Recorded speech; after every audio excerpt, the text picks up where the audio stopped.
আমার রাশিয়ান বউর স্বপ্ন দেখতে দেখতে হাতে ঘড়ি বেজে গেছিল রাত 12টা। কাল ছিল বৃহস্পতিবার মানে নিরামিষ। তাই পটলের দোলমা আর আলুর কোপ্তা করতে বসে গেলাম। পটলের জামা খুলতে না খুলতে হাতে বসে গেল চাকু। তাই দাপু ছুঁচ দিয়ে সেলাই করে চলে এলাম আলু কাটতে।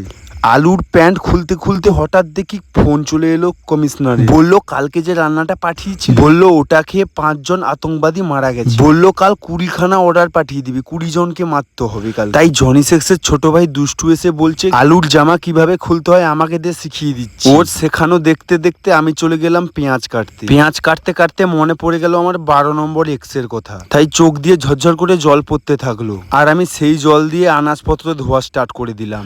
আনাজ ধুতে ধুতে মনে পড়লো রঞ্জনের মা কাল বলেছিল আমার বাড়িতে কোনো মেয়ে নেই। তাই আমি দয়াবান ব্যক্তি চলে গেলাম রঞ্জনকে মেয়ে সাজাতে। ওকে ভালো করে লিপস্টিক কুমকুম কাজল লাগিয়ে চলে এলাম আমার রুমে এসে দেখি 10 কোটি টাকার পালঙ্ক আমার কি অবস্থা। দেখে পুরো আমার বিচি পুরো মাথায় উঠে গেছে।